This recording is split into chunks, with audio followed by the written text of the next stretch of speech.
الحمدللہ والصلاة والسلام علی رسول اللہ اعوذ باللہ من الشیطان الرجیم واستعینوا بالصبر والصلاة وانہا لکبیرۃ الا علی الخاشعین۔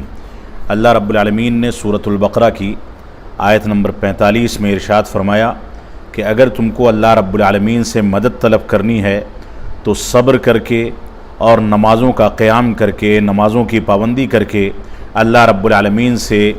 مدد طلب کرو۔ اور یہ چیز اللہ رب العالمین سے ڈرنے والوں کے لیے مشکل نہیں ہے، لیکن جو لوگ اللہ رب العالمین کا خوف نہیں رکھتے، اس کا تقوی نہیں رکھتے، ان کے لیے صبر کرنا اور نمازوں کی پابندی کرنا یہ ایک مشکل کام ہے۔ آج کے درس میں ایک ایسے حساس اور سینسٹیو مسئلے کے بارے میں آپ سے گفتگو کرنا چاہتا ہوں جس پر مسلسل دلی اور دلی کے باہر کے بہت سارے ہمارے احباب سوالات کر رہے ہیں، اور وہ سوال یہ ہے کہ کیا جب حالات ملک کے بگڑتے ہیں تو ایسی صورتحال میں سلفی مکتب فکر کے افراد اور علماء اور جماعت اہل حدیث کے علماء اور قائدین اس بات کی اجازت دیتے ہیں کہ مظاہرے اور پروٹیسٹ کیے جا سکتے ہیں کہ نہیں کیے جا سکتے؟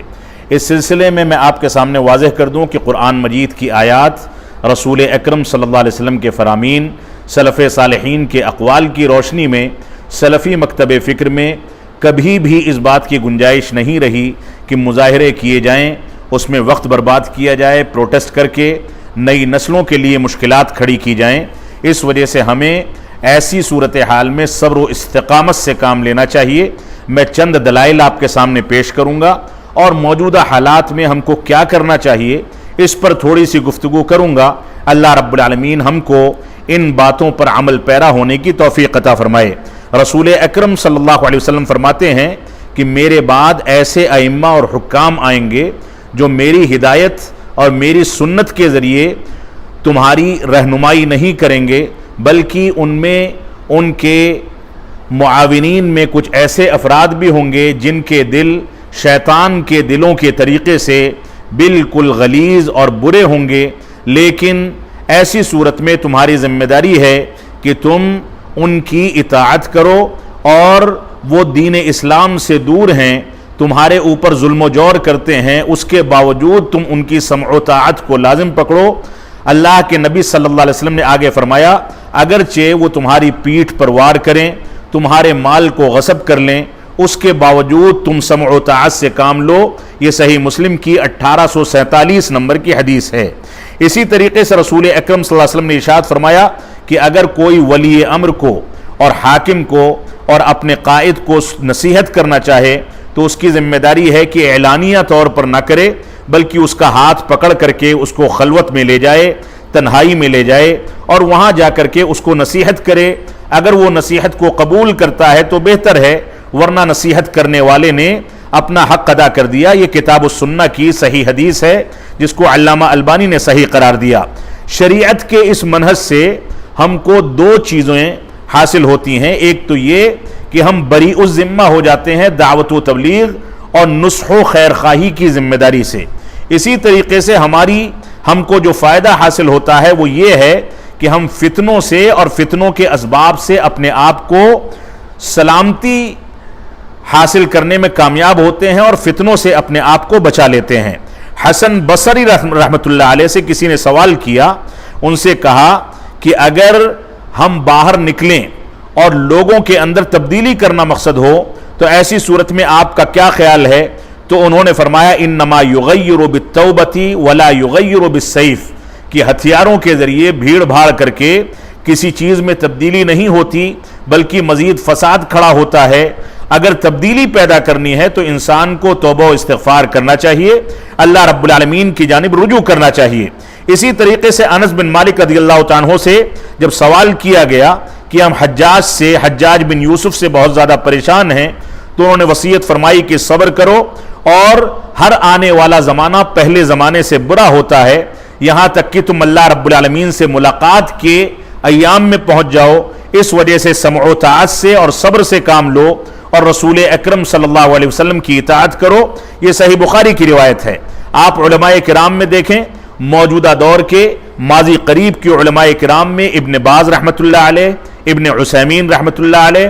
علامہ البانی اور دیگر بہت سارے سلفی علماء کرام نے مظاہرات کو اور پروٹیسٹ کو سرے سے حرام قرار دیا ہے، لہٰذا ہم کو اس سے بچنا چاہیے۔ اسی سلسلے میں اگر ہم مزید گہرائی سے مطالعہ کریں تو آپ دیکھیں امام احمد بن حنبل رحمۃ اللہ علیہ جب فتنے خلق قرآن میں آزمائے گئے، ان کو جیل کی سلاخوں کے پیچھے ڈال دیا گیا، ان پر ظلم و جور کیا گیا،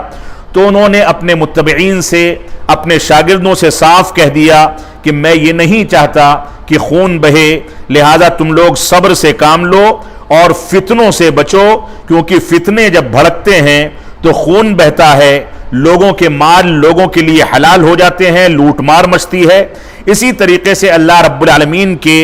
دین کی مخالفت کی جاتی ہے، اور اسی طریقے سے جب لوگوں نے، ان کے شاگردوں نے کہا کہ آج بھی لوگ فتنے میں مبتلا ہیں، تو انہوں نے فرمایا کہ یہ فتنہ جو ہے خاص ہے کچھ لوگوں کے ساتھ، اگر فتنہ مزید بڑھے گا اور ہتھیار اٹھیں گے، لوگ بھیڑ بھاڑ کریں گے تو عمت الفتنہ، فتنہ عام ہو جائے گا، لہذا خاص فتنہ جو چند لوگوں کے ساتھ خاص ہو وہ عام فتنے سے کہیں زیادہ بہتر ہوتا ہے، ہمیں اس سے بچنا چاہیے۔ اسی طریقے سے فتنے خلق قرآن میں امام احمد بن حنبل رحمۃ اللہ علیہ نے اپنے شاگردوں سے پوچھا کہ تم لوگ کیا چاہتے ہو، تو ان لوگوں نے جب یہ کہا کہ ہم عمرہ سے اور حکام سے راضی نہیں ہیں، تو انہوں نے فرمایا کہ نہیں، ان کی اطاعت سے تم ہرگز پیچھے نہ ہٹنا اور ان کی اطاعت کرتے رہو، میں نہیں چاہتا کہ تمہارا خون بہے اور تمہارے ساتھ مسلمانوں کا خون بہ پڑے، اس وجہ سے اللہ رب العالمین کی طرف رجوع کرو، صبر سے کام لو، صبر سے کام لینے میں اطاعت کرنے والوں کے لیے اطاعت کے کاموں میں آسانی ہوتی ہے، اور فتنے بھڑکتے ہیں تو ایسی صورت میں نیکوکار اور صالح لوگوں کے لیے اعمال صالحہ کو انجام دینا مشکل ہو جاتا ہے۔ ہماری ذمہ داری ہے کہ ہم ان اصولوں پر عمل کریں، لہٰذا ہم اس بات کو سمجھ لیں کہ مظاہرات اور پروٹیسٹ کی سلفی مکتب فکر کے اندر کچھ بھی گنجائش موجود نہیں ہے، بلکہ سلفی علماء اس کو حرام قرار دیتے ہیں۔ آپ دیکھیں ماضی میں مظاہرات کا اور پروٹیسٹ کا جو ماحول ہندوستان یا دنیا کے مختلف خطوں میں بنا، اس کے نتیجے میں کتنے بچے اپنی جان سے ہاتھ دھو بیٹھے، تعلیم کا نقصان ہوا، اور نہ جانے کتنی خواتین دین سے بھٹک کر کے غیر مسلموں کی اور شرک و بدعات کی چیزوں میں، ریت رواج میں پڑھ کر کے اپنا ایمان اور اپنے مذہب کو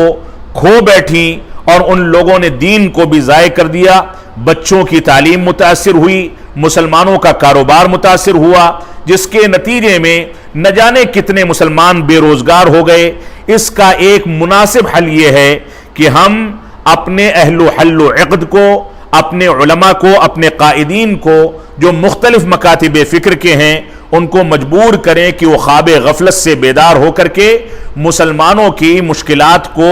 سننے اور ان کو سمجھنے کے لیے سامنے آئیں، اور قرآن و سنت کی روشنی میں فیصلے کیے جائیں، اور ان قائدین کو اس بات پر مجبور کیا جائے کہ مسلمانوں کو مظاہرات میں نکلنے سے تو بچایا جائے، مظاہرات کو حرام تو قرار دیا جائے، لیکن ساتھ میں میمورنڈم تیار کر کے پولیس تھانوں میں، چوکیوں میں، پولیس کے ذمہ داران کے سامنے، وزارت داخلہ میں، وزارت عظمیٰ میں، اور اسی طریقے سے صدر جمہوریہ کے سامنے میمورنڈم پیش کر کے اپنے مسائل کو حل کرنے کی کوشش کی جائے۔ یہ ہمارا طریقہ احتجاج کا ہے، شریفانہ انداز میں، بھیڑ بھاڑ کیے بغیر بعض قائدین میمورنڈم لے جا کر کے متحدہ طور پر لوگوں کے سامنے پیش کریں اور اس کے ذریعے اپنے حقوق کو حاصل کرنے کی کوشش کریں۔ اس کے باوجود معاملات حل نہیں ہوتے تو عدالتوں کے راستے کھلے ہوئے ہیں، اس بات کو یاد رکھیں۔ اللہ رب العالمین نے فرمایا ہے ان اللہ لا یغیر ما بقوم حتی یغیروا ما بانفسہم، اللہ رب العالمین کسی قوم کی حالت اس وقت تک نہیں بدلتا جب تک وہ قوم اپنی حالت کو خود بدلنے کی ذمہ داری نہ اٹھا لے۔ آج مسلمانوں کی صورتحال یہ ہے کہ نہ وہ نمازوں کی پابندی کرتے ہیں، نہ ان کے درمیان اتحاد و اتفاق ہے، نہ تعلیم میں آگے بڑھنے کی کوشش کرتے ہیں۔ آج کے دور میں مسلمانوں کے یہاں دینی بیداری، دنیاوی تعلیم کی بیداری پیدا ہونا انتہائی ضروری ہے، ان کے درمیان اتحاد و اتفاق پیدا ہونا ضروری ہے۔ تعلیم کی بنیادوں پر وہ ترقی کریں، دنیا کی اقوام کو پیچھے چھوڑیں، اور جب تک وہ اپنی حالت کو بدلنے کی ذمہ داری نہیں اٹھا لیں گے، جب تک اللہ رب العالمین ان کی حالت کو تبدیل نہیں فرمائے گا، اللہ رب العالمین ہم کو قرآن و سنت کی پیروی کرنے اور قرآن و سنت کے صحیح منہج کو سمجھنے کی توفیق عطا فرمائے۔ مظاہرات اور پروٹیسٹ کے فتنوں سے ہم کو بچ کر کے سکون و اطمینان اور امن و سلامتی کی زندگی گزارنے کی توفیق عطا فرمائے۔ اگر ہم کو اپنے حقوق حاصل کرنے کے لیے کبھی ضرورت پڑتی ہے کہ ہم قانونی لڑائی لڑیں تو عدالتوں کے دروازے کھلے ہیں، میمورنڈم کا طریقہ موجود ہے۔ ہمارے قائدین کو مجبور کیا جائے کہ وہ خواب غفلت سے اٹھ کر کے بیدار ہوں اور لوگوں سے باتیں کر کے مسائل کو حل کرنے کی کوشش کریں۔ اللہ رب العالمین ہم کو ان باتوں کی توفیق عطا فرمائے۔